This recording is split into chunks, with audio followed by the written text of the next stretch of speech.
Get ready to enter the Thrive Time Show. We started from the bottom, now we here. We started from the bottom, and we'll show you how to get here. We started from the bottom, now we here. We started from the bottom, now we here.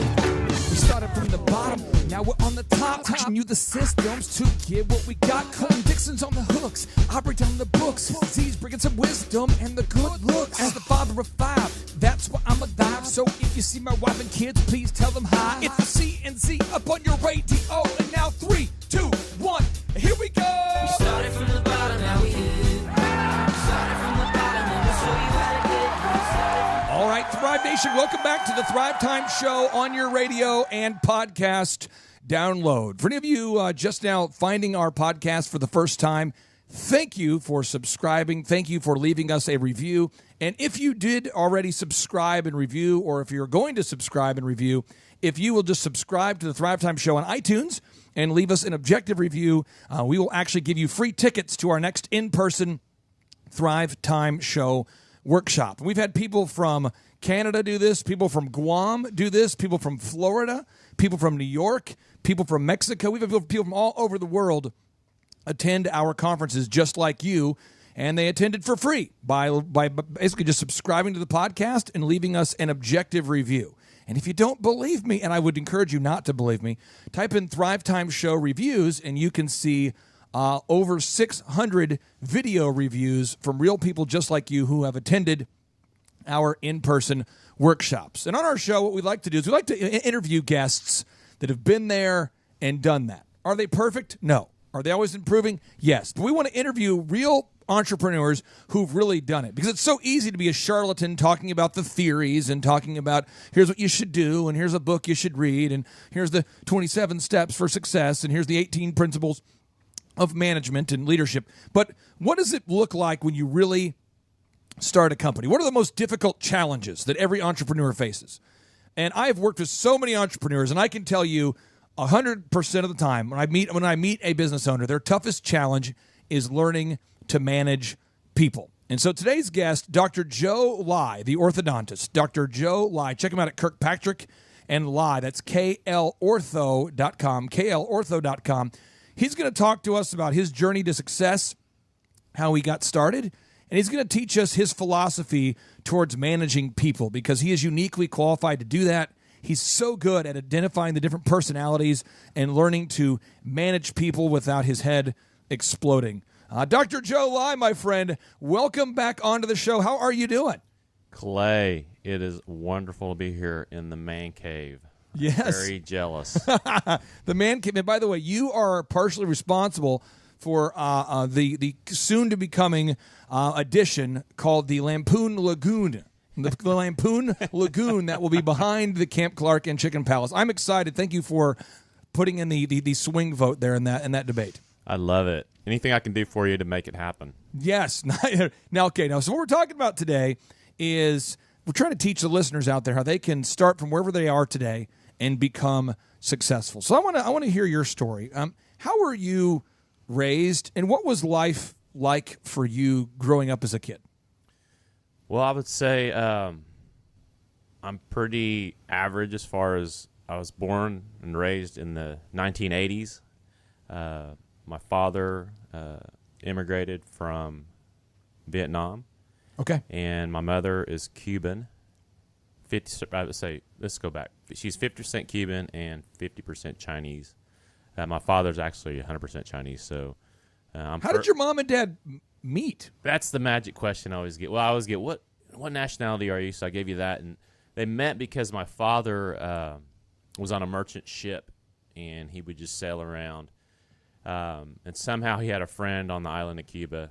I think they would port there occasionally, and that's where the magic happened. Really? Yeah, so this friend introduced my dad to my mother, and just kind of took off from there. So your dad is from Vietnam, and he met your mom in Cuba. Yes. This all makes sense. Total sense, right? This probably relates then to how we met. Can you explain to listeners how you and I met? Because how you and I met, I think, makes a lot of sense. It's like my mom's from Cuba, my dad's from Vietnam. They met in Cuba. Now Clay and I are buddies. Can you explain to listeners how you and I originally met? We met basically from my wife. So my wife is from Oklahoma City. I'm from Tulsa. and we met in dental school. So, I talked her into coming to Tulsa, God's country, correct? Yeah, absolutely. And so from there, obviously, we decided to get married, and she's looking for a DJ for the wedding. I remember Sharon filled out the form. Yes, Sharon filled out the form, and thus Clay walks into our life. He rocks us with all these spectacular moves, power moves. And next thing you know, he's DJing our wedding, which turned out to be probably one of the top 5 moments in my life and experiences. I gotta say something about Sharon and your wife. This is probably the backstory the listeners need to know. Sharon, your mother-in-law, and your wife are classy women. Thank you. Your wife is a very classy woman. So my wife used to drop me off, and I'm not classy. I am a dive bar. I'm a human dive bar. So my wife would drop me off at Panera Bread because I couldn't afford an office. I'm not kidding, at 10 a.m., and then she would go work at she was still working. I mean, I had 3 jobs. I'm at Target, Applebee's, DirecTV, and I got to a place in my life where I was now working just at one other job. Okay, so I'm working at Faith Highway now at this time in my life. I work at Faith Highway like 4 days a week. The other 3 days a week, I'm full-time working at my company, DJ Connection. We had 1 car. So my wife would drop me off at Panera Bread at like 10 in the morning, and I would stay there until like 9 p.m. And I would meet people, clients, every hour. And then when I wasn't meeting clients, I would make phone calls. And so I didn't get kicked out. I would buy a meal every 45 minutes. I'd buy something every 45 minutes. I'd buy a beverage because if you're over there, if you're there for more than 45 minutes, you don't buy something. Back in the day, they'd kick you out. And at first, they were really annoyed because this guy in a suit is there, and every hour there's another customer coming in, another couple. And so I remember the manager walks up to me and she says, "Do you literally meet a different bride and groom every hour?" And I go, "Yeah." She goes, "Can you not afford an office?" And I go, "No," because I didn't know what an office costs. I didn't know. I never even thought about leasing an office. I'm not kidding. It wasn't because I couldn't afford it. I think I just didn't even know you could. I just thought it was an impossible number. I didn't know. And so I'm still officing at Panera Bread. I would walk in and they'd hop on the Panera mic where they would announce if your food order was ready. I would walk in and Fareed Hussein, F-A-R-E-E-D, Fareed worked there. He was the manager. I'd walk in and Fareed would go, "Ladies and gentlemen, DJ Clay in the house," and I'd walk in, and then I would just buy meals for people. So I'm meeting your mom or your mother-in-law and your wife there, and at the time your fiance, and they are classy. And they're looking at me, and this is what they're thinking. This guy's a dive bar. Why is he meeting at Panera Bread? I mean, there are all these questions that are obvious, like, why doesn't he have an office? Why are we at Panera Bread? Why is he a dive bar? I mean, there's all these weird, but somehow I remember looking at Sharon, and Sharon says, I remember this. Sharon says, "If I hire you, will you do a good job?" And I said, "I'll do a great job. It'll be the best job ever, but it'll be a blasty blast or something like that." And she was like, "Okay, we're going to hire you." And I'm like, yes. Because it was one of my first classy weddings. It was at the Summit Club. Yes. It was like I remember when I went to the Summit Club to set up my equipment, I'm thinking to myself, I'm in the Summit Club. I have tricked these people because I had never been in a place that nice. It's like a country club in the sky, and I think it was on the 31st floor. And I think you got married on the 31st floor of the Bank of America Tower. Yes. And the 32nd floor, there's other stuff going on. There's another wedding. And by the way, some of those people came down into the weddings. We were rocking.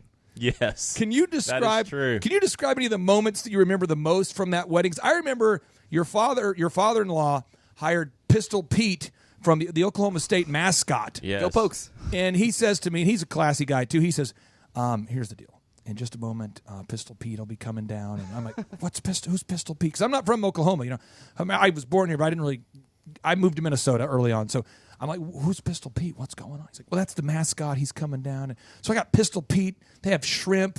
There's nice food. You're in a skyscraper, 30 floors in the air, looking out over downtown Tulsa. I have never been to a classy place, let alone DJ'd at one. I'm so nervous. What was your experience like?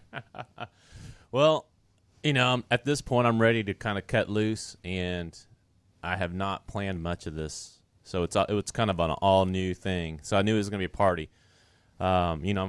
your best friends are there, your family's there. It's it's just people you want to hang out with. I had no clue who Clay was, who the DJ was going to be. No clue. So I had no expectations other than I knew I was going to have a good time.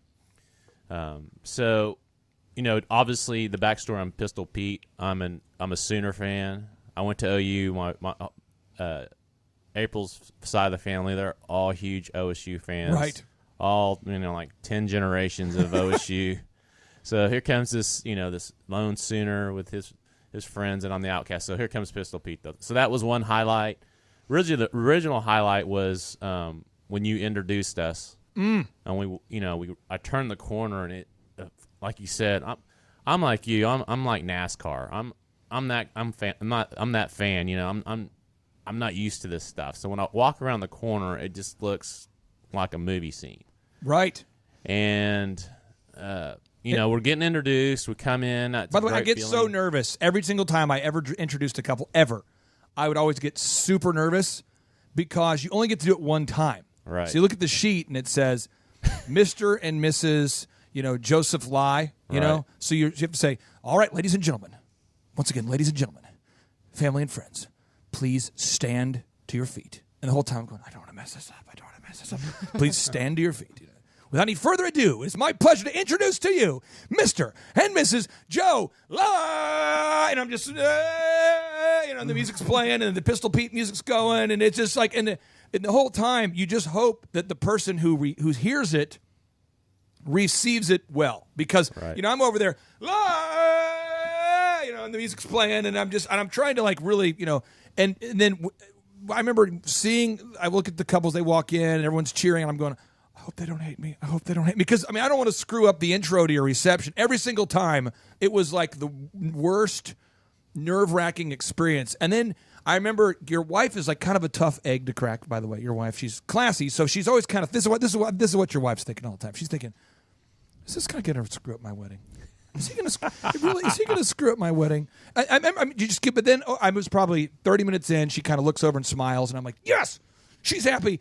Good. And every wedding was like that because you're just hoping not to ruin somebody's wedding. That's kind of the feeling.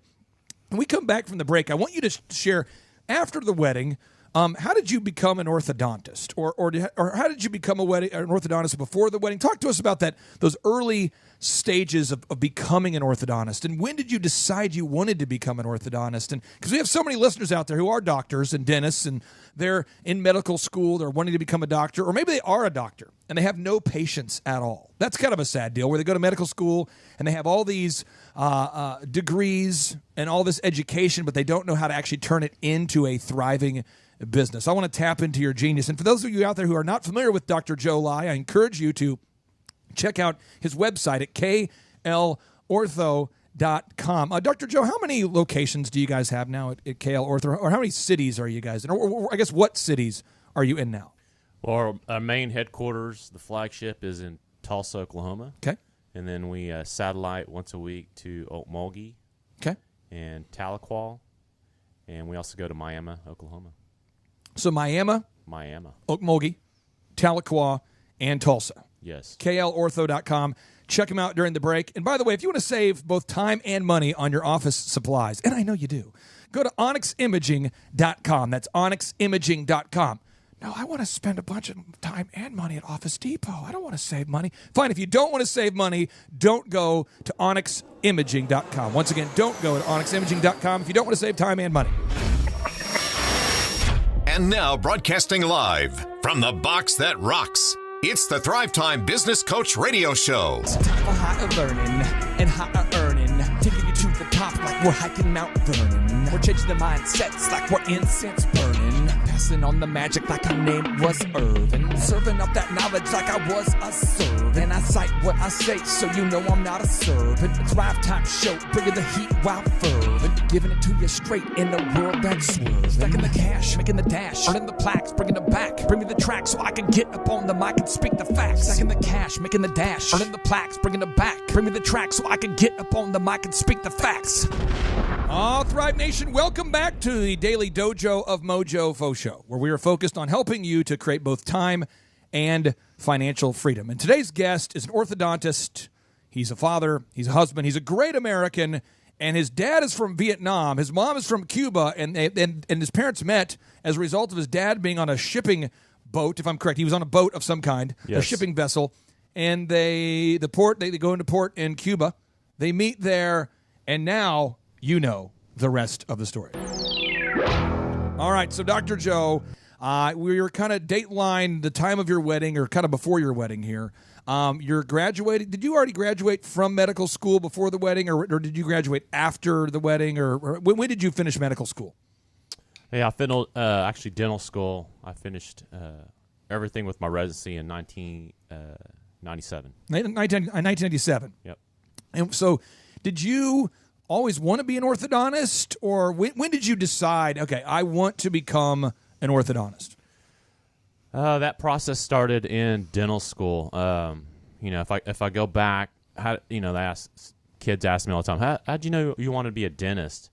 I had no clue I wanted to be a dentist. Like April, my wife, she's a pediatric dentist because we met in dental school, and she knew that she wanted to be a dentist as a child from going to her dentist.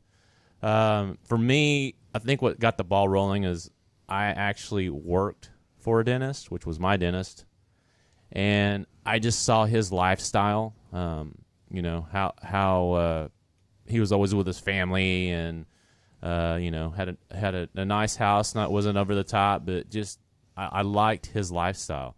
So in the back of my brain, I always thought, man, this would be pretty cool. So in college, as I'm just kind of grinding through, kind of mindlessly, not really, I just knew I needed to graduate somehow. Yeah.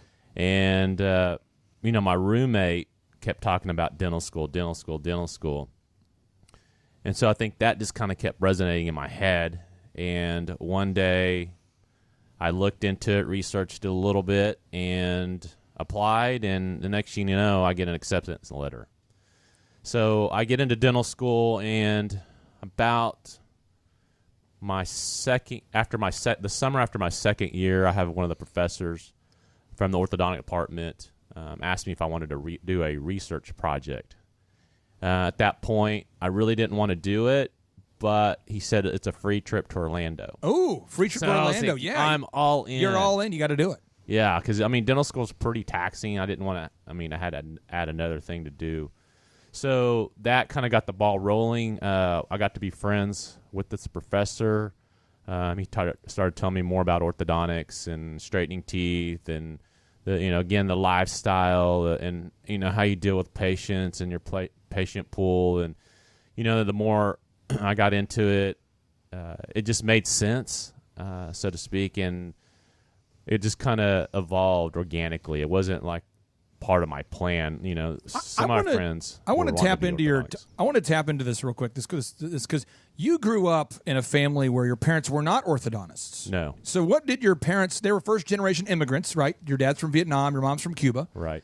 What did they do? How did they achieve the American dream, or how did they get by? They moved to the. I'm sure English wasn't their native language, right? No. How did they do it? What was it like growing up? And what were your parents' occupations? What did they do?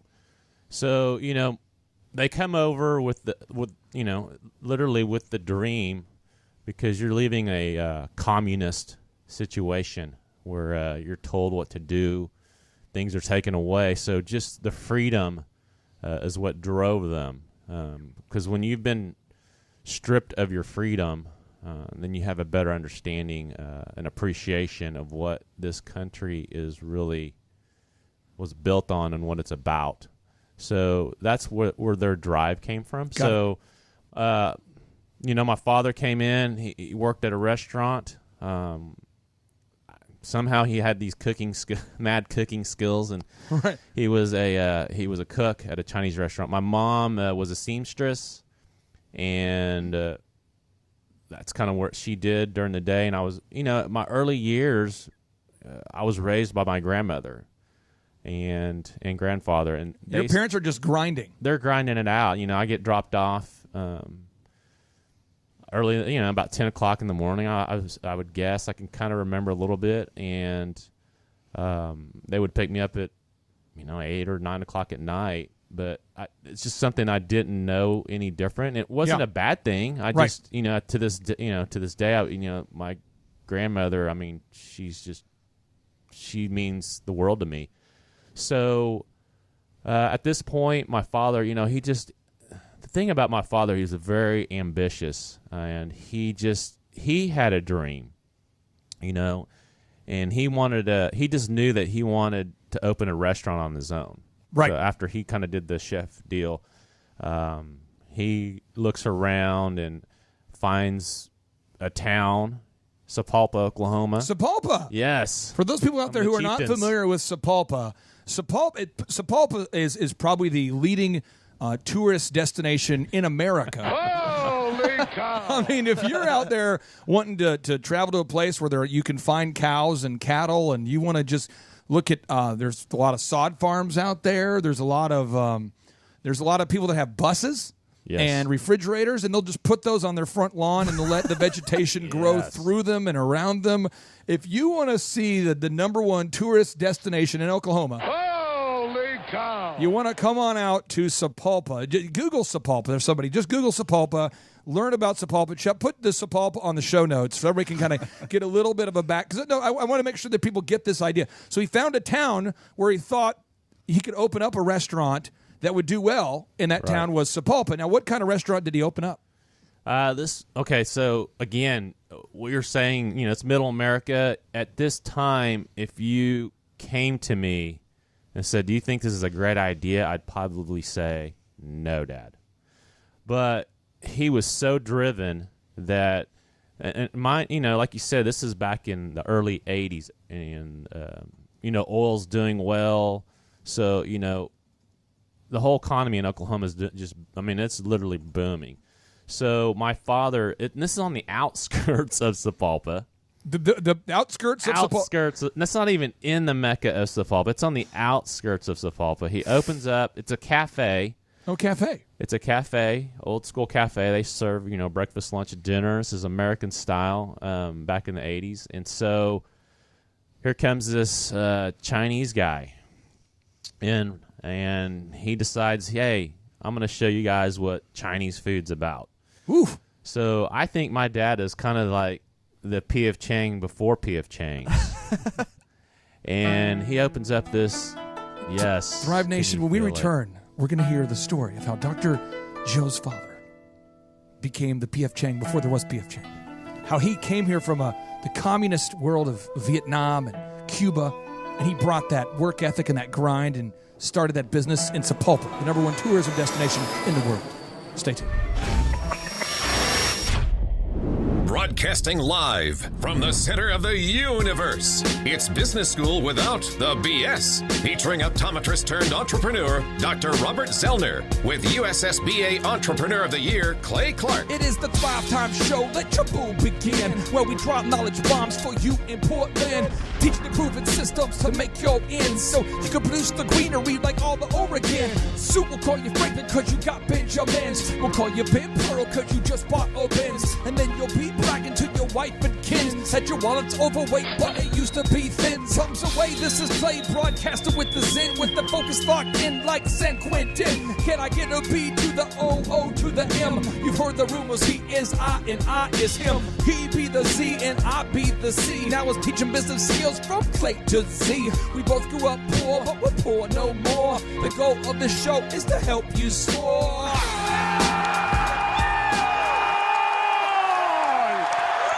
All right, Thrive Nation, welcome back to the Thrive Time Show on your radio. And on today's show, we are introducing you to a very special guest, a man, a myth, an orthodontist who his dad was from Vietnam, born in Vietnam. His mom was from Cuba. His dad does the next logical step. If you want to meet a virtuous woman, what you do is you get on a shipping boat of some kind. You get on a boat with what kind of boat did your dad hop on in Vietnam? How would you describe the boat your dad was on? I'm just envisioning kind of as just a fleet type of boat. Okay, not huge, a classic not, cruise boat or anything. Not a cruiser, or it's not the Love Boat. It's just the Love Boat. Soon we'll be making another stop in Cuba. So he gets off the boat and he meets. So what's your mom's name? Rosa. Rosa. He meets Rosa, and he says, hey, I'm from Vietnam. You're from Cuba. Both have kind of communist ties. Let's leave this communist party Yes. and let's go to America. So he goes to America, works at a restaurant, gets this crazy idea to start his own business. And so there, from the tourist capital of the world, Holy cow! Sapulpa, Oklahoma, he starts a restaurant. He becomes the P.F. Chang before P.F. Chang. Can you describe the business that your dad opened, the restaurant, maybe the decor, the menu, the grind? Walk us through. What was it like living with a tycoon of Sapulpa? That's a great question. So I literally grew up and lived in this restaurant. Oh, nice. I mean, and our first house was next door. It's this Really? little small, probably like 1,000 square foot house, and that's where I grew up and stayed in this office. After it was sold, let's see, in somewhere around 1991. Okay. I go back to go see it. Yeah. And as a kid, you always think these things are bigger than what they seem. So I go back and I go, okay. I showed my wife, hey, this is kind of the restaurant, and it's at this point it's something else. Is it still around? Is the building still around Yes, today? it's still around. I think they sell vitamins. It's a health shop, like a holistic health shop, which is kind of ironic. What we need to do is we need to go there together on That a would- mandate. I would love to go see it. Yeah. And then we can act like we think it's still an Asian restaurant. And we'll just go in there and place an order. I would love to see it, though. Seriously. So how big is it roughly? I mean, the build. Do you remember approximately how big it is? It's probably 30,000 square feet. And you're raised in this office, essentially. Which is probably, that's what I was going to buy. This office is maybe the size of a closet. But to me, I mean, I just lived there. I mean, that's what I did. I did my homework there. I ate there. I watched TV there. That was kind of my headquarters, so to speak, as a child. And how hard was your dad working? Was he working like, He's grinding. 7-hour days? Was your dad working like 7? Because a lot of people, they say, I'm on my grind, baby. I get No. to work at 8:50, man. I take a lunch break right at noon. I come back right at 12:30. I'm on my grind. And I leave right at 5:05 because I'm really grinding. How hard is your dad working at this point? Hey, my dad's getting there probably 5 in the morning because the restaurant's opening at 6 or 6:30, I'm assuming, because it's a cafe. So you got Okay. your coffee drinkers coming in and your regulars. And then there's no lunch break, and then you move on to lunch, and you move on to dinner, and my Wait- dad's getting home wait a maybe at 11 o'clock at night. Wait a minute. Maybe. Are you saying your dad didn't take a break? This is 6 days a week. Oh, He you did see. take one day off. You one see. day. This is something I want to share with the listeners. You see, the Pilgrims, they came over to America in search of freedom, right? They come over here. And what a lot of them would do is they knew they had to till the soil, sow the seeds, water the seeds, and reap a harvest. And so what they would do is they would work. They'd get up about 8:50 in the morning. Or they did get up about 7:50. They get to the fields about 8:50.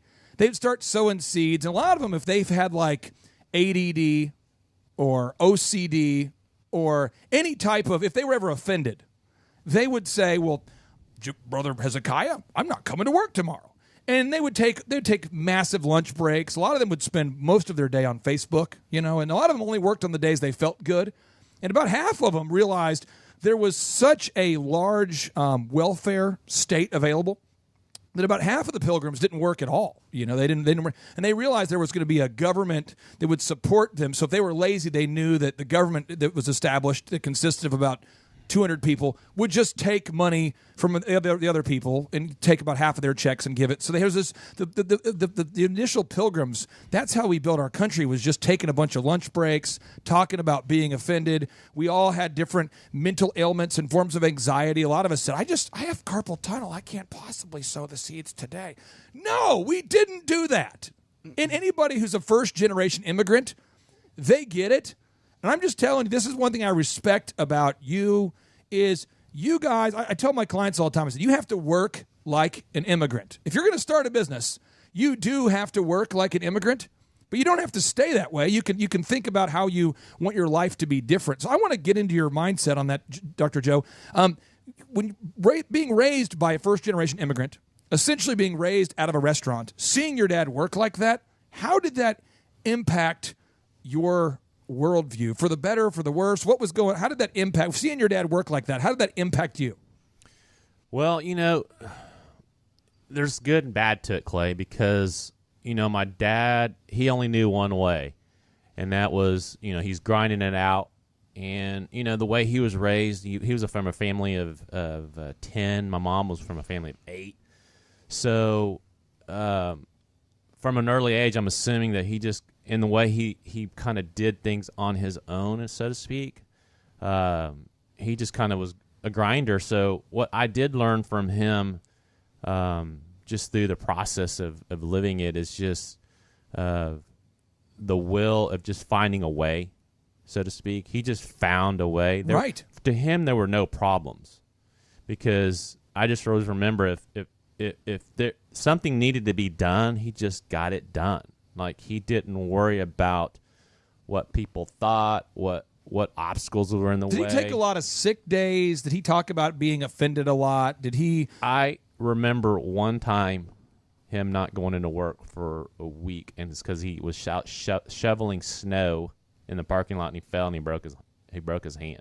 And I suppose if you break a hand, you get to. I mean this sincerely. If you're an entrepreneur, I mean this sincerely. I am now 37. I've been self-employed for 21 consecutive years, and I have never taken a day off. I mean, I've done vacation, where I've never missed a day. I've never had a sick day. Right. Not one sick day. And even if I'm crazy sick, the guys in the office know I just do the Dayquil thing. Right. And to me, it's more of like a Cal Ripken sort of streak right now. I'm like, it's 21 years in, no sick days. I can't have a sick day now. So no. I got to keep it going. Eventually, I'll probably have a sick day. But you just got to grind. We come back, we're going to hear more about the Dr. Joe Lai story right here on the Thrive Time Show on your radio.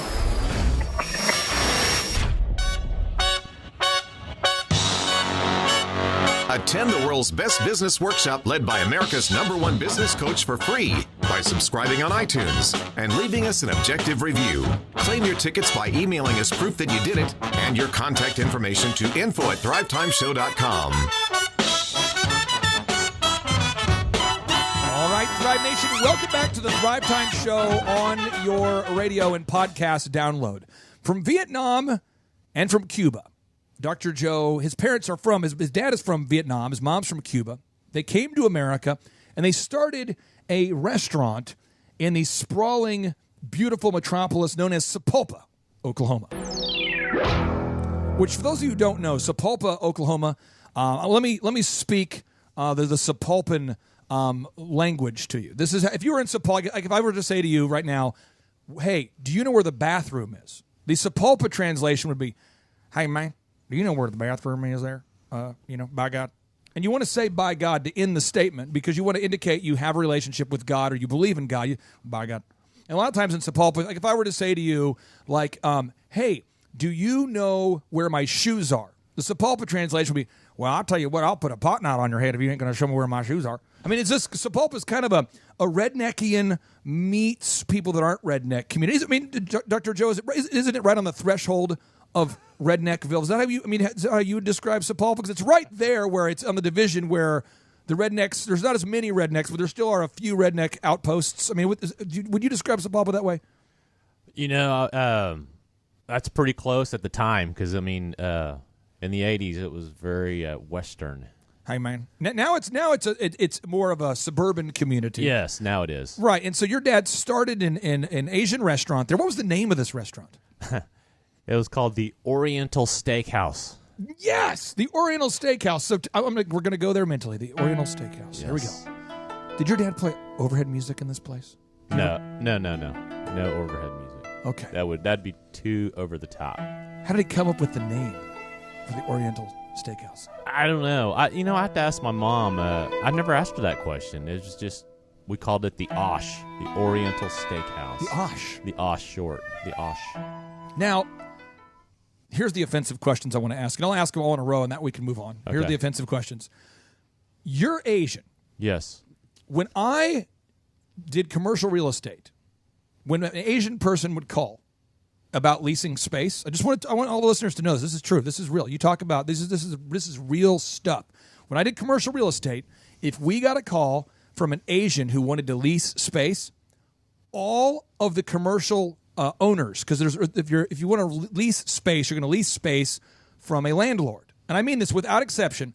Every single landlord that I worked with either said to me directly or inferred they would prefer to lease to Asians because Asians don't lose. They won't quit. It's like the hardest working people group, Asian immigrants. I'm telling you, every single tenant that we leased space to that was Asian, they do not go into bankruptcy. 9 out of 10 businesses fail in America, but these Asian people, they will move into the building. They will literally live in the back of their business, and they won't go home. They'll just work, and they will grind. And they're very industrious people. They're hardworking people. I mean, I'm just telling you, the commercial real estate people I worked with, the landlords. One guy pulled me aside one day, and he goes, "Here's the deal: do not lease me. Do not bring me another tenant who is Caucasian. I'm tired of it. I'm tired of these hipsters starting their stupid businesses that fail. Get me an Asian." And I'm like, "Got it, boss." But I mean, can you talk to me about the industrious grind? Because I mean, walk us into the Asian home, because the work ethic is unbelievable. Yeah, it's a different mindset. Growing up, you don't know any different, but the restaurant was the way of life. It wasn't just like I said. I grew up in the restaurant, and you got to remember back in the early '80s, there was no ripping open a bag and dumping in some French fries. We were making all our own food. So right. This was organic before organic. So my dad's back there, and we're back there helping too, peel the potatoes. We're slicing them, putting them in hamburgers. He's grinding his own meat. Were you being paid? I got food and shelter. So, yes. There are so many people. I'm just telling you, I went to a speaking event in South Dakota. And a group of Democrats recently were trying to pass a law that would forbid parents from having their kids work in their business more than a certain number of hours. And all of the commercial farmers, all of the people, this is their job, the farming communities, all of these farmers were saying, listen, we will go out of business if our kids can't work for free because we can barely make it anyway. And if they limit the number of hours kids can work, because you're probably, as a kid, working, 40 hours a week, 50 hours a week, helping your parents in the business while going to school? I'm assuming so, and then there's summers, so there's no break. And in the summers, there's no break. How did your parents process you getting a C or a D on a report card? Not really well, because, at that point, some backstory, because so if my parents are working all the time, what I'm trying to do is I'm trying to get out of the restaurant because I'm there all the time. So, my thing was sports. Or just kind of cling to friends that would take me out of the work environment to give me a break. So I guess what I'm getting back at is that my dad, it was tough for him to be at certain events or school things, if at all. So at that point, you have the mentality of you just get it done and you grind. So when you talk about schoolwork and that kind of stuff, it's just something that you did because you were just instilled in you and you saw it and you lived it. One thing that's interesting for me is that as a parent, I'm Caucasian. This just in, I am Caucasian. But let me walk you through this idea. My kids play piano. Okay, so my kids all play piano. I require my kids every week to go to piano lessons, drum lessons. They have to. They can't stop until they move out of the house. Okay, because music, if you can play an instrument, it impacts the way you think. And so my kids have to do piano. They all have tutors. They have to do it. I want them to do well academically. And it's not a conversation. They just have to do it. Well, this is a true story. My kids will show up at the recital, and they're playing a song like, and now our first song will be played by Havana Clark. She is 6 years old, and she'll be playing Mississippi Hop Frog. So Havana's like, boom, boom, boom, boom, boom, boom, boom, boom, boom, boom, boom, boom. Boom, boom, boom, boom, boom, boom, boom, boom. And there's 400 parents, and they're like, oh, yeah, it's good, good. Now, our next our performer is Suzuki Matsumo, who is 6 years old, and he'll be playing Beethoven's whatever. And it's like, and he's just stoically just banging it out, and I'm like, what the crap? My son goes to hockey. He played hockey, and my son does skating lessons, and my daughter did figure skating lessons. And it's like, now Havana Clark at age 8 will be performing the yada yada. And then they're like, and she'll be performing very basic, rudimentary, very basic skating skills. And then they'll say, and now Matsumo Suzuki will be performing they're like doing like triple sow cows. They're doing triple toe loops. These kids are awesome. And so I'm talking to the parents. I love talking to these Asian parents. I love these guys. I said, sir, I want to ask you, your daughter is like awesome on the piano. How many hours a week does she practice? She goes, oh, well, we do 5 hours a day. I'm like, really? Like, we do like an hour a week in the Clark house, for piano. Yep. He's like, oh, we do just 5 hours a day. You ask the kid who's awesome at hockey, gosh, how often does your kid practice? Well, we actually have our own skating rink we've built in our basement. Like, what? Yeah, it's actually an imitation hockey. We skate down there, and he has to do 3 hours after school every day. Really? I mean, so can you talk to me about just that mindset? 'Cause culturally, I see it. I mean, it's just, this is not a racist statement when I say, if you look at the patterns, most of the Asian families that I have been around, you guys grind. It's just a work ethic that's just not there amongst most of the Caucasian families I know. What's going on? Where does that grind come from?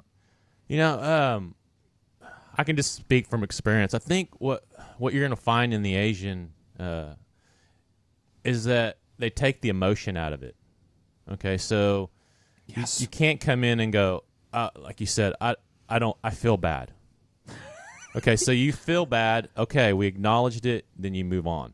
Okay, you're Right. still going. I You're think I still might going be- to work. I You're think still I'm going to do Asian. your, I see it. I think you got some Asian blood I in you, think I'm brother. Asian. That's because it doesn't matter how you feel I at see all. it. And the Caucasian community, this is how Caucasians handle problems. They go, "How do you feel about it, Billy?" And then 4 or 5 people say, "You need to see a therapist. Oh, Billy. Maybe you need to see a chiropractor. Maybe you need to have OCD. Do you need a little medication, a little Ritalin? Right. A little Ritalin? Do you need a little bit of Billy? Are you okay?" You go to the Asian home and it's like, Billy, you have a hard time paying attention? Well, why don't you shut the heck up and get back to work? Am I right? Well, I mean, in the Asian, there's no question. You just do it. There's not a lot of conversation going on. How do you feel? There's not a lot of I am so of Asian. talking. So Yes. it's just more of action. Adopt me. So I want to be Asian. I want to be adopted by you. I just love that grind. When we come back, we're going to talk about the stoic mindset and how Dr. Joe manages personalities in his office. Because managing Americans, I believe, is the hardest thing in the world. You talk about good work ethics. I think the worst work ethic in the world is the average American. I think Americans are the worst employees ever. That's my take on it. Stay tuned. 3, 2, 1, boom! You are now entering the dojo of Mojo and the Thrive Time Show.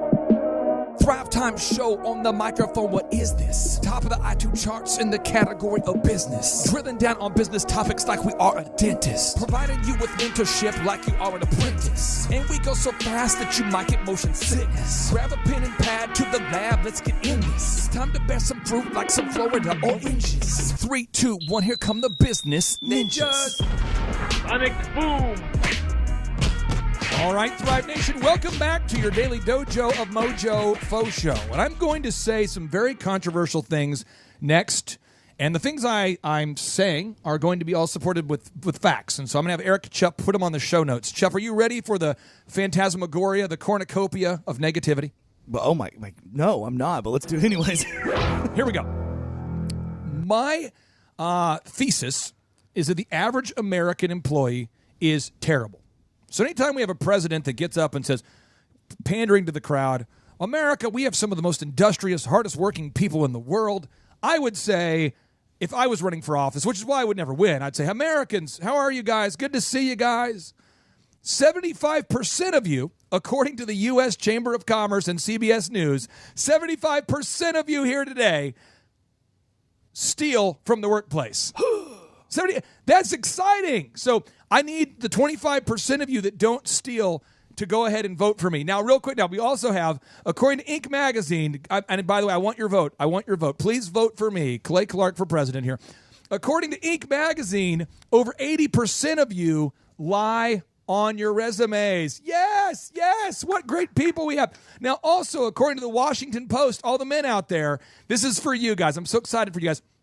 78% of the men who have a chance to vote for me, if you're one of the 78% who have an affair on your spouse, 78%, according to the Washington Post, of men today surveyed. This is people in a survey who admit to this. What kind of people admit to this? 78% of people admit to having an affair with against their current spouse. So you say 78% of people have an affair, 80% of people lie on resumes, 75% of people steal, and now let's hire them. Let's bring them to the workplace. So my contention is the hardest part of growing a business and managing a business is managing humans in America, because the laws treat every employee like they're a victim. So if you fire them, they can file unemployment against you. If you hold them accountable, they can say, well, you made me feel bad. Recently, this is a true story. We had a lady who graduated from a local hair school, and I asked her to cut hair, Dr. Joe. I said, I need you, step one is you shadow for an hour. Step two is I need you to go to the location, and we're going to offer to cut a customer's hair for free in exchange for them letting us do a demo cut, and we're going to pay them $42. So the guy's going to leave with $42, and he gets a haircut for free so you can demonstrate your hair skill. We just want to see what you can do. That's how it works. And she says, true story, I have anxiety when I cut hair. And I said, so how did you graduate from hair school? True story. She says, well, you can actually graduate and not ever cut hair if you have anxiety. True story. I have a family member of mine who actually got a college degree as a result of taking up a legal battle with the college he went to. And he claimed that he had anxiety and he didn't do well with test taking. This is a person at a 4.0 in high school, by the way. And so therefore they gave him a degree as opposed to fighting with him. So there's people out there that have degrees who can't. There's one man who went to college with my wife, and I'm not exaggerating. He literally cannot read or write the English language. And when Vanessa graduated, her dad said, how do you feel about getting your degree, Vanessa? Because they came in from Kentucky to go to the Mabee Center at Oral Roberts University to cheer for Vanessa when she got her degree in 2002. And Vanessa said, if that person got a degree, my degree has no value. Because anybody, you can just go to college for 4 consecutive years now and get a degree. And so these people come to the workplace now. And I'm sure, Dr. Joe, you've never, because I have really good people at the Elephant in the Room. It's because we interview so many people. And we go through so many interviews. Can you talk to me about managing people as an orthodontist? Has it been difficult for you? Is it easy for you? Because now you have a really good team of people. But I'm sure in the past you've had to manage some difficult humans. Talk to me about the degree of difficulty with managing humans in America today. So I'm coming up on 19 years of private practice. Baller. So managing people has evolved for me, as well as all my other managing skills. And for sure, that is the hardest part. Early on, I'm just kind of seeing trends. And you got to remember, too, from 1999 when I started all the way to 2018, 19 years, the type of people that you're hiring changes and their mindset changes. So what worked when I first came into practice is different than what the style that I've evolved to now. So I don't know if there's a magic formula. I think it just, you have to get the right collection of people, so to speak. So number one, I would say what's the position you're hiring and what type of person do you need? So if I'm hiring a manager, I'm not going to go out and find an introverted person. So listen here, listeners, take notes on this, because this right here is powerful. He's very good at this. This is very actionable stuff. So you're saying, think about the kind of personality type you're trying to hire for the position. So you're saying if you're looking for a manager, what kind of personality type are we looking for here? Yeah, so someone like really meek and meager and doesn't like confrontation or right. So I stumbled upon this at a meeting, and they talked about personality types, and there's all kinds of personality tests, and this one was pretty simple. This was based on animals. Number one would be a lab. That's kind of the person that's doesn't like confrontation, but they're always wanting to please you. They're always, what you're going to get. Okay, so and then you have your beaver, which is kind of your worker. They're the grinder. They're always going to make lists. They're going to be very organized. And then you have your lion, which is the strong personality type. They're going to dominate the room. Going to dominate the room. Going to pump it up. Yes, they're going to take hold of a situation and just run with it. And then you have your what they call an otter. They're kind of like the they make things from a personality standpoint. They're the extrovert. They make things fun. Does an otter make this sound, Chubb? Is it kind of like arr, arr, arr, arr, arr? Okay, I think it's more like a. I mean, aren't otters kind of? Arr, arr? I mean, No, those are little. Otters are little tiny. You're thinking of seals. You're thinking of a sea lion. you know what I'm going to do real quick? I'm going to play some otter sound effects because I want to make sure that we all have an accurate. This is important. No, this is big because a lot of times I think people are out there saying otter. What's it? I mean, otter because I want to make sure we're getting this. An otter. Let me cue up otter sounds. Let me just real quick. Let me get this. This is powerful stuff here. Let me get. This is a a young river otter. Okay, that doesn't sound like what I thought it sounded like at all. I told you. This is. Yeah. Oh, look at them. They're so cute. I want to hear some more otter sound. My wife loves otters. Really? Yeah. Okay, back to kinda you, Dr. squeaking. Joe. Okay, back to you. I just want to make sure we heard a good otter sound there. So the manager personality types, you have the lab. The lab is the kind of they're the soldier. Got They're just kind of just Go along to get along. Yeah, they just go with the flow, and they do exactly what they're told. Got it. And then the lion's your general. They get things done and they take hold. And the otter's kind of the person that binds everybody together. Okay. Okay. And then you got your beaver. They're like the taskmaster. Okay. You put them on a task, they're going to figure out how to get from A to B. And I'm taking notes here with the listeners, so I'm making sure we're getting this down here. So the beaver, describe what the beaver does again, the beaver. The beaver's like your taskmaster. Got it. Okay. They're making lists. They're figuring out, is this the right way? Is this the wrong way? And the otter does what now? What does an otter do? The otter just like a team builder? Yeah, the team builder. They're like the extroverted person. They're the fun, the fun. life of the party. So type of Chubb person. is the office otter. Chubb is the Yeah. otter. They I always have an keep otter things tattoo going. on my shoulder, actually. Now the beaver. So I want to put this down though, Chubb, on the show notes. So the otter is the extrovert. Okay, the Yes. otter is the extrovert and the team builder. Now the beaver is the taskmaster. Yes. Okay, and the lion is the what? What does the lion do? The lion is like the general. They're the take charge. Okay, person. and then the soldier is the lab. lab. The lab is like the soldier. Yeah, there you go. Okay, so talk to me about what kind of personality types you try to put in your office and where each one of these personalities should fit in and how that all creates that right ecosystem. Because if you get by the way, if you screw up an ecosystem, things get toxic. If you remove a certain kind of life form from an ecosystem, it gets toxic and it gets weird. And so talk to me about how you keep the ecosystem healthy at Kirkpatrick and Lye Orthodontics. Right. So this is kind of assuming, too, you as a manager, you got to assess yourself. Are you a lab? Are you a lion? You're an otter? Are you a beaver? Because that comes into play as well. What are you? And again, you can be a mixture of any of these. Okay. I mean, part nobody's- lion, part otter. Yeah. that would, and so a otter. That's what it's called. I'm a heavy beaver and some lion. Okay. So so I think the different personality types lend to your style. So I mean, if you're, say by nature you're an otter, okay, and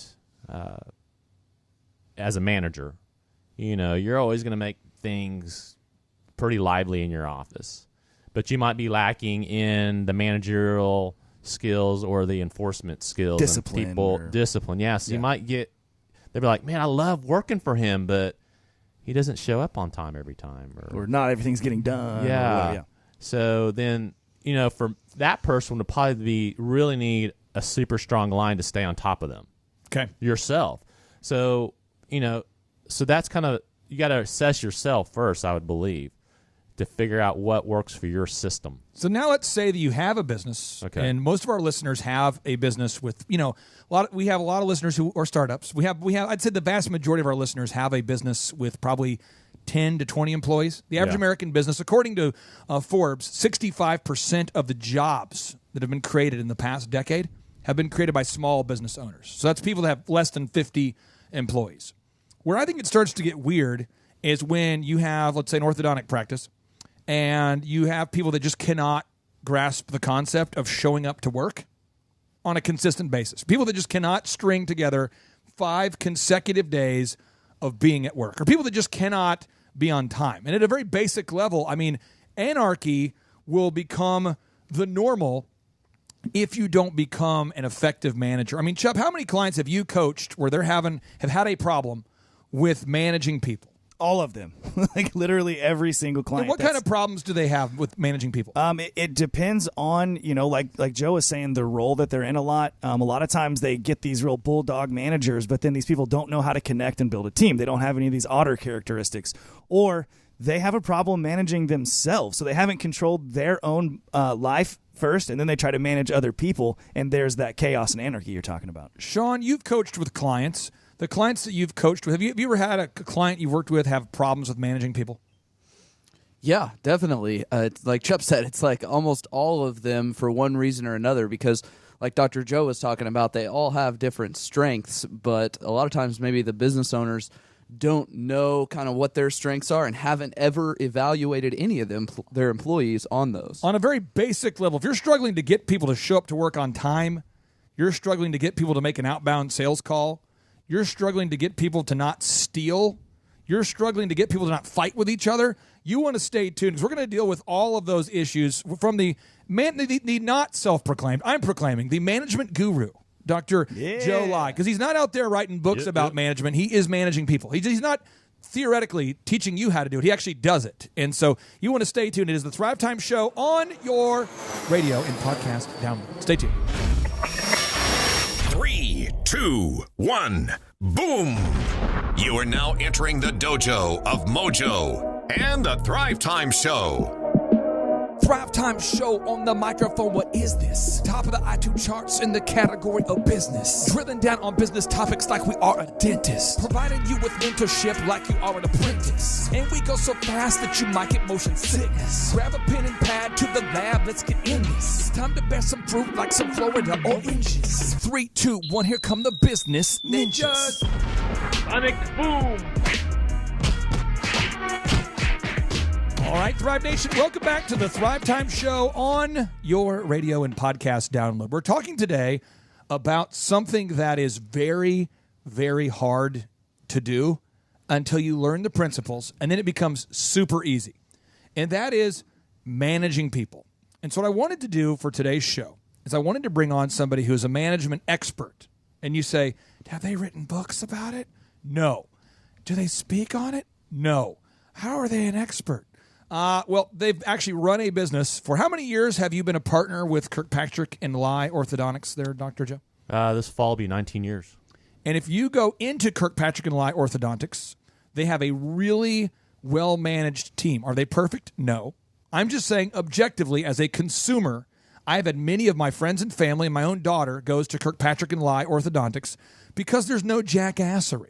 And if there is jackassery, it happens behind the scenes because it's tightly managed. And so people come to work there, and they show up on time.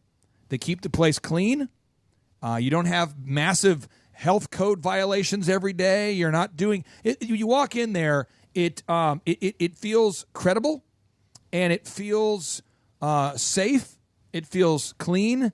It's confidence inspiring is how I would describe it. It inspires confidence when you walk in. Everything about it is professional.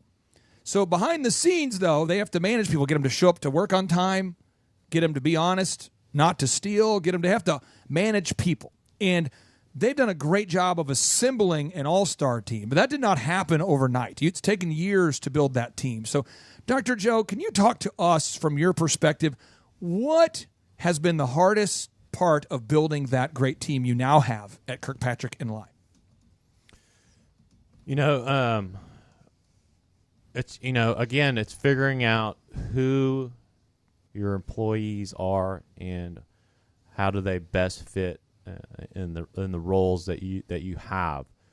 And the team deal, it's thrown out a lot, but it is true. I mean, a good team, they care for each other. They got each other's back, and if you get the right people, they're always asking questions. I want to know, what can we do to be more efficient? So not so much, this is just the way we always did it. Okay, no.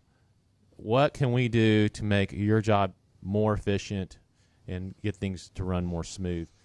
And so once you get the personality types tied in, and you get the right mix, then things just kind of start to flow. Because when you have turmoil, that's gossip, drama, rumors. Yeah, it's just culture killers. Yeah. So here's the problem I find. Most people have the courage to complain, but not the courage to quit. So there's kind of that underlying rumory, gossipy, negative atmosphere that will happen if you're not an effective manager. And people say, Clay, why do you love the New England Patriots so much? I'll tell you why.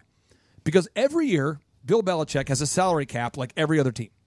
And every year, as the head coach of the New England Patriots, he has to assemble a team of professional athletes. These are people who are mercenaries, and they are going to do a job as long as you pay them well. And then as soon as they do really well, as soon as the team wins the Super Bowl or goes, every year the Patriots go deep into the playoffs or they win the Super Bowl. Every year.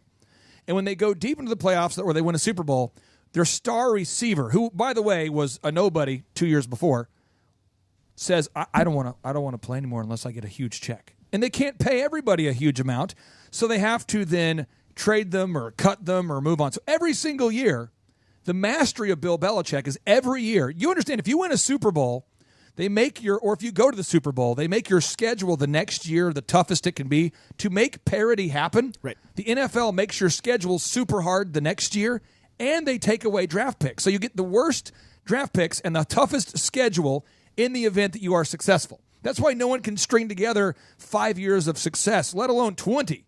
So Bill Belichick every year assembles this dream team.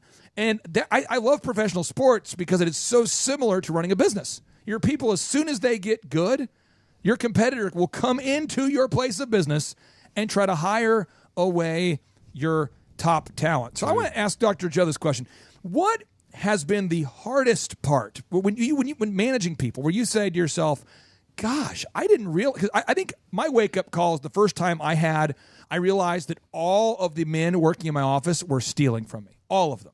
Like, I literally realized with DJ Connection, I had probably 20 DJs at the time, and there was probably 7 or 8 in the office, and all of them were stealing stuff from me every day. I mean, when I first realized that all of them were doing it, hurts.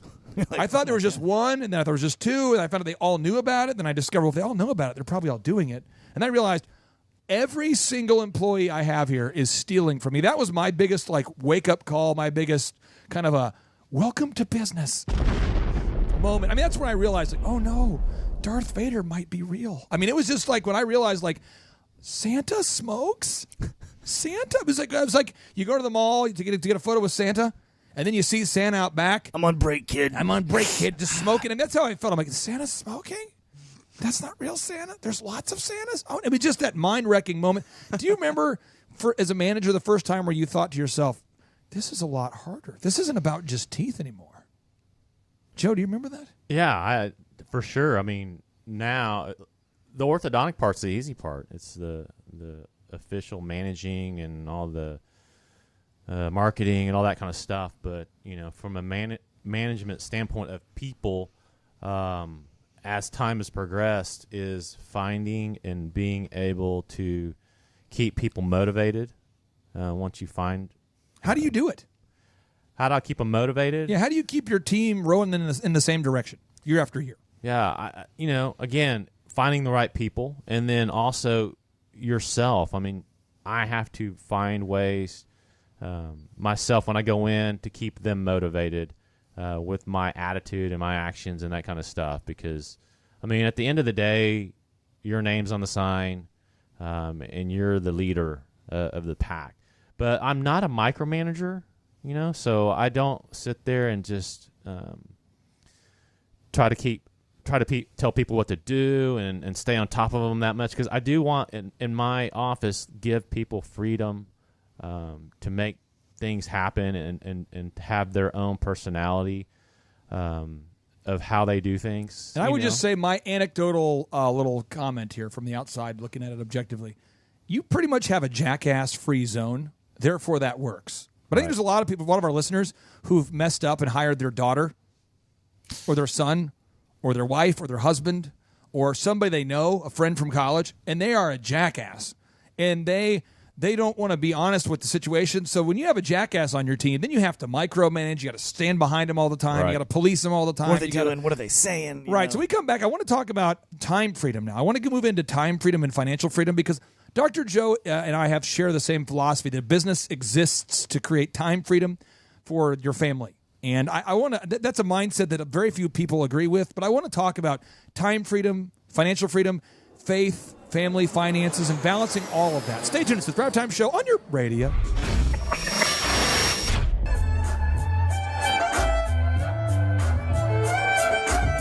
To claim your tickets to the Thrive Time Show 2-day interactive business workshop for free, all you have to do is to subscribe to the Thrive Time Show on iTunes, leave an objective review, and send us confirmation at info@thrivetimeshow.com. To claim your star in the National Star Registry, we can't help you. Thrive Nation, as I attempt to sell you on why you should listen to this segment of today's show, I want you to think about some facts. And, Shep, I want to put the facts on the show notes Let's so they're do not it. my opinions. According to Forbes, 9 out of 10 businesses fail. 9 out of 10. That means if you're in a conference of 100 people who are all business owners, 90 of them will fail. Now, of the businesses that actually survive, there's only 10 out of 100 that survive. What percentage of those business owners actually have time freedom, where they actually don't work 80 hours a week? I mean, of the 10 businesses that make it, what percentage of the owners actually have time freedom?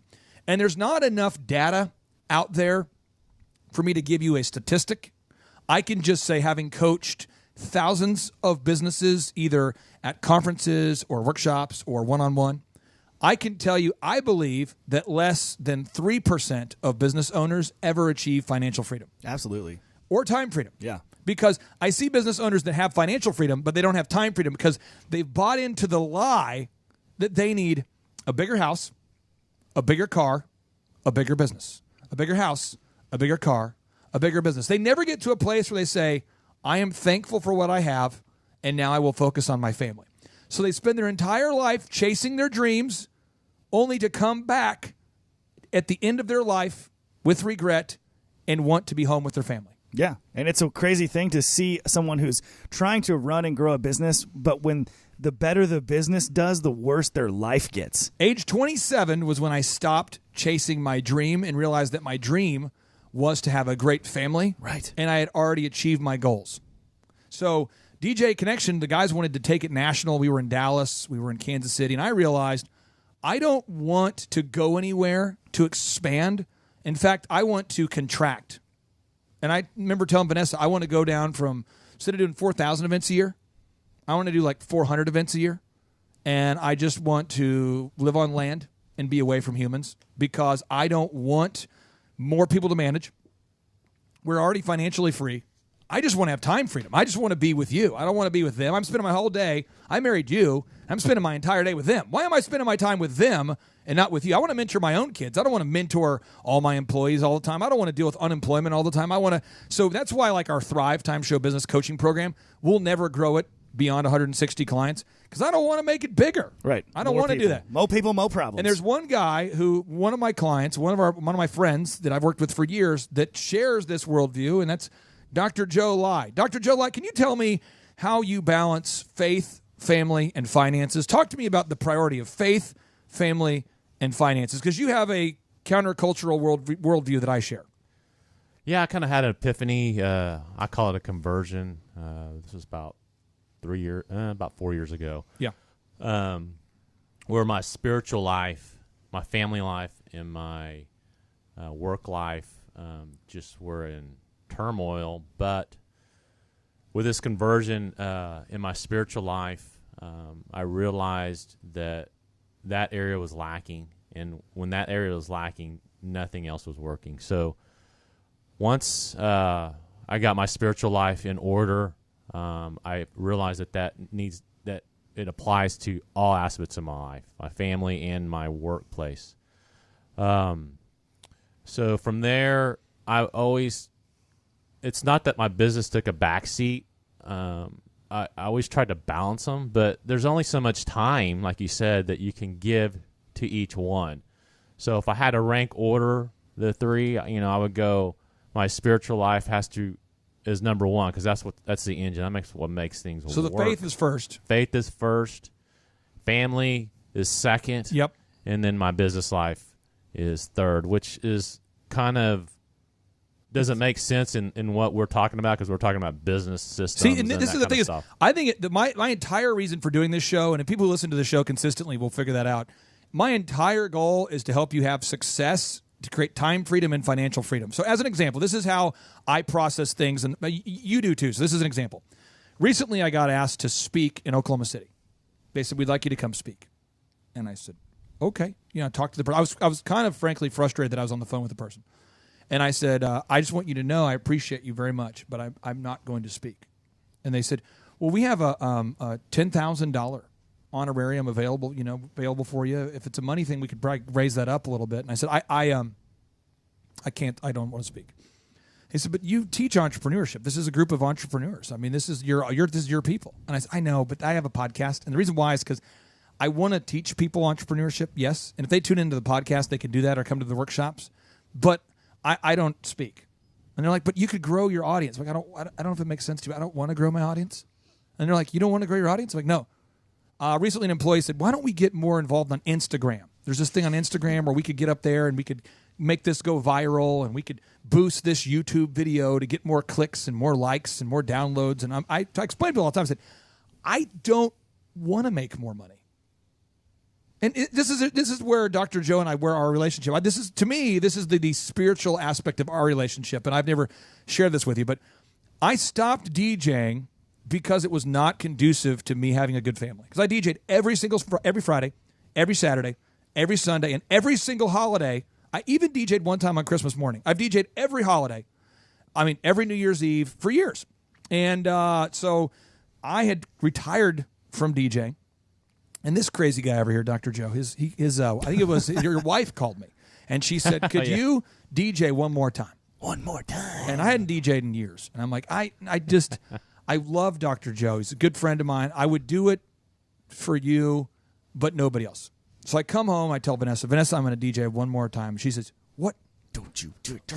Did you promise to DJ for what? Who are you DJing for? I said, Dr. Joe. She said, okay. This is the final show. She knows what's happening, though. Dr. Joe, can you describe your 40th birthday party on the rooftop of the Mayo Hotel? Because this event will forever live in infamy, because it was so awesome from my perspective. But can you explain from your perspective, what was that event like for you? That was the most epic. Behind the wedding, because I didn't get to finish the wedding story, but behind the wedding, which is kind of prelude to this, is the most epic party I have ever been a part of, seen. And, I didn't think it was going to happen. So when it was a surprise. They bring me around the room. I had no clue. Unfold. I hear the voice. Dr. Joe. And I'm like, oh, they didn't. Oh, no, you did. Yep. DJ Clay is back. Oh, my God. So this would be like having Prince. Like Prince, he just quit performing. So there'd be like Prince. I love Prince, so is April. It'd be like bringing Prince back on stage is like the equivalent of getting. And there was a large. Clay. I mean this humbly. There was a large margin between how good I was and every other DJ. Even my best DJ was like 8 times less good than I was. And so I would just get spiritual with these events. And so we come back. I want to tell you about his birthday party and some of the crazy things that happened at his birthday party, and balancing faith, family, and finances, and how DJing one last show led to one last show. Oh. Dr. Zellner's daughter, because he heard that I DJ'd. He's like, you can't get out of this one, buddy. You have to DJ for my daughter. I heard you're out of retirement. See? Vanessa knew. And then it led to another referral, and then I had to just ghost the person and not call them back, and I had to block them from my phone. A dear friend of mine had to block them from my phone because I would not DJ their daughter's wedding. True story. Stay tuned. 3, 2, 1, boom! You are now entering the dojo of Mojo and the Thrive Time Show. Thrive Time Show on the microphone. What is this? Top of the iTunes charts in the category of business. Drilling down on business topics like we are a dentist. Providing you with mentorship like you are an apprentice. And we go so fast that you might get motion sickness. Grab a pen and pad to the lab. Let's get in this. It's time to bear some fruit like some Florida oranges. 3, 2, 1. Here come the business ninjas. Sonic Boom. Thrive Nation, welcome back to the world headquarters of learning, earning, and burning. That's all I do at Camp Clark and Chicken Palace is learn, earn, and burn. It's true. Because I love time freedom and financial freedom, and I have the time freedom and financial freedom to do whatever I want. And Dr. Joe told me years ago, he says, hey, about 2 years ago, he said, if your radio show ever becomes like your DJ show, that'll be a thing. But if not, tell me when it becomes like that. Just tell me, because then I'll be interested. And so it took me a while to get the format, and that's why we have all the intros we have now and all the crazy lyrical miracles and all the things we do. And so, but we're basically trying to recreate the magic of a gift God gave me, which was DJing. And I was obsessive about DJing. So let me explain to you what happened. I'd retired from DJing. Dr. Joe's wife calls me and says, will you DJ for my husband's wedding? I said, she's one of my favorite customers. I said, I can't. She says, please, we'll pay you more. We'll do it. It's not about the money, but she goes, please, I can't tell your wife no. So I said, okay, I'll do it. So I come home, I tell my wife I'm DJing one last time. She says, what? No, what? Because this is going to lead to another party and another, and she's just fine. You get to do DJ one. So I get all my, look at the date, locked in. Dr. Joe's turning 40. We're going to the rooftop of the Mayo Hotel. Look it up online. Put on the show notes, Chip, the Mayo Hotel. And way I would do it is I would always devote as many hours preparing for the show as the actual show. So if I DJ'd for 5 hours, I would think for at least 5 hours about my playlist. So I made my playlist. It's all handwritten every time, every show. I obsessed. I get to the show, and my strategy was this. I knew there was 2 other weddings occurring at the same time as yours. And I had a strategy for every show. So my strategy was people from other weddings. A lot of times weddings get boring, receptions get terrible because the DJ's terrible. I don't care how good the food is. I don't care how good the decor is. If the entertainment's bad, people are going to go, I think our babysitter has to go. We have to leave. People just start ghosting you at 8 o'clock if the DJ's bad. So people would start wandering into the rooftop hotel. This is normal. And I thought when they came in, I would invite them. I'd say, ladies and gentlemen, welcome to Dr. Joe's 40th birthday. You are entering into the dojo of Mojo, the mecca of entertainment. Are you ready? And people were like, yeah, we are ready. So one by one, they would just filing in. You were fishing. You're just throwing the hook out. Folks, if you are here and you're here from another wedding, you know where the party's at. Text your friends and tell them, come on upstairs. Come up to the rooftop. Let's make it happen. Let's make it epic. This guy's turning 40. He's not getting married. No, it's bigger than that. He's turning 40. So, this party is supposed to end. It's a private party. It starts off quote unquote private. Private. And it ends at midnight. So, of course, DJ Clay, we got to stay one more hour. So, before you know it's 2 o'clock. But what I failed to realize is that, with the commotion that Clay's bringing in and drawing the crowd. I mean, it's literally shoulder to shoulder. This is where it gets crazy. This is where it gets crazy because I had this line I kept saying. I wrote it down, and I kept talking about this line. I kept just like it was like a commercial. Like I'm just hammering. I said, folks, you only turn 40 once. But some people get married twice. Come on, bring a friend. So people are bringing their friends up. And not kidding. People are leaving weddings to come. And I'm not exaggerating. The rooftop was designed to hold maybe 100 people. Maybe. And there is probably 300 people who are in there. And all of them are there. Now, I don't know what's happening. All I know is that your father-in-law says, listen, you can't shut this down. My wife is texting me, you're shutting this down. You have to come home. Because it's like, I promised I'd be done at midnight. It's like 1, and he goes, he's paying me $100, not kidding, per song. He's like, here's $100. Play one more. And I'm like, no. And he's like, one more. He's like $100. And I'm like, Bill, no. And he goes, $100 per song. You can buy your wife whatever. And Bill's a very conservative guy. But he's like, you can buy your wife whatever she wants. Just one more song, $100. And he just keeps doing this. It was just one more. So then I'm like, let's The just whole do night was just one more. Yeah, and so we get the crowd. Everyone's got their hands in the air. Like they just don't care. Everybody's jumping around. Oh. We got people crowd surfing. Epic, yes. We've got people Drinks flying. Drinks, and I don't know this, but there's somebody on today's show that was buying all of Tulsa drinks. Yes. So I'm making $100 per song. Meanwhile, you're spending $100 per minute buying Easily. drinks for. I mean, can you explain what happened there? Because that was a pretty epic bar tab. I'm sure you had. I mean, well, you know, it was a private party till midnight, and Then it was open to Tulsa. It's open bar.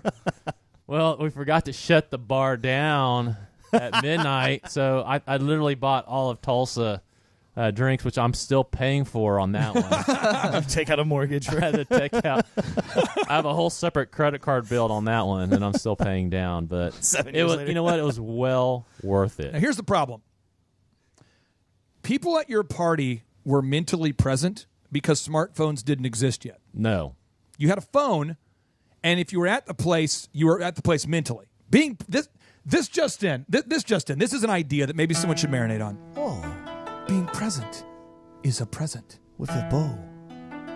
Being present is a present. People are not mentally present now. I would argue that the magic we created at your party could not happen again unless you told people to leave their smartphones somewhere. Because people were there mentally having a great time. They weren't like people at concerts now bring their phone and Yes. film the whole concert, Yeah, and they I don't don't get watch that. the concert. You're like, you just stay home and watch it on your YouTube. On a bigger screen. Let me not tell on your you. little Let me tiny tell you one. how Yeah. I knew that we'd have lost a generation in large part. How I knew it. I was watching the Super Bowl. This would be, I think it was last year. You remember when Timberlake performed? Yes. He goes into the stands, and it's to find a random person and to basically sing the song with them. And this kid doesn't know how to interact, and he keeps trying to get his phone out to get a selfie with Timberlake rather than being with Timberlake. Yep. Rather than just Experience. letting the TV cameras capture it, he literally could not be with present. And so Timberlake's trying to, on national TV, trying to coach the kid to like just embrace the moment, but the kid keeps trying to film the moment. So I want to tap into your mindset on this idea here, Dr. Joe, because you basically almost ruined my marriage as a result of having me DJ one more time. And then, by the way, Dr. Zellner said, "Hey, he calls me, and says, 'Hey, Tiger.'" Hey, Tiger. He goes, "Hey, Tiger, I heard you DJ'd again." And I'm like, "Yes." He goes, "Don't lie to me. You DJ'd again, didn't you?" And I'm like, "Yes." He goes, "Well, Bridget, as I asked previously, Bridget would like you to DJ her wedding, and so I thank you. It's at Golf Club Oklahoma, In advance. and I thank you in advance, and we went ahead and booked it. Don't worry, Carrie will go ahead and get you paid, and I'm excited to have you." And I'm like, "Frick, people know I'm DJing." So I DJ'd for his daughter's wedding. And then I had so many friends that were at her wedding that were wanting me to DJ that I'm not kidding. I had to block people from my phone because they kept asking me to DJ for them. So now that I've told you, that was you kind of almost ruined my life. So I'm going to ask you a tough question here. Yes. What is your take on smartphones and people being able to be mentally present or not being able to be mentally present now as a result of these smartphones? Ooh, man. Yeah, I mean, back then, like I said, I have it etched in my brain, but at the time there were flip phones. Yeah. So there were no The razors. Yeah, exactly. People playing Snake. Motorola. So you had to flip this thing, and that's it. I mean, there was no texting, so there was no video. So, yeah, that party grew through DJ Clay organically. Organic. Where all of Tulsa just kind of came out and was being in the present moment. Not so much trying to capture and record the present moment. Therefore, you're not in the present moment. Psychology Today, they did a study called "Is Your Smartphone Making You Dumb?" where it shows that people no longer have memories. I would find that, yeah, because you're trying to record the memory. You know, I've gotten to the point now where I don't video or take pictures anymore, which is counterintuitive for Asians, and so it's a weird because I got like you said, I was like growing up, I have like maybe 6 or 7 pictures of me as an infant, through the years and that kind of stuff. And I don't need pictures to remember things in the past or, You experienced How about a good, experience them, or I can tell a good story to my children about the experience. So, again, it's, when you're trying to capture everything, you take away from those experiences, and there's no verbalization. But you're right, people aren't in the present moment. It's like, let's take a selfie right now so I can remember myself. And then I'll take a video of myself. And then I'll have thousands of videos of myself. And I don't have the time to watch. Then I'll go back online and watch the videos of myself and comment on the photos of myself. And that's what I'm going to do with myself. No, just be present. I would encourage somebody, take a fast. I encourage all the listeners, fast from your smartphone for 24 hours. Just do it. Try it. Take 24 hours. I dare you. Turn your phone off. You won't die. Let us know if something changes in your life. Yeah, it's changed the game for so many people. That's Dr. Joe. That's klortho.com, klortho.com. Without any further ado, we always end with a boom. 3, 2, 1, boom!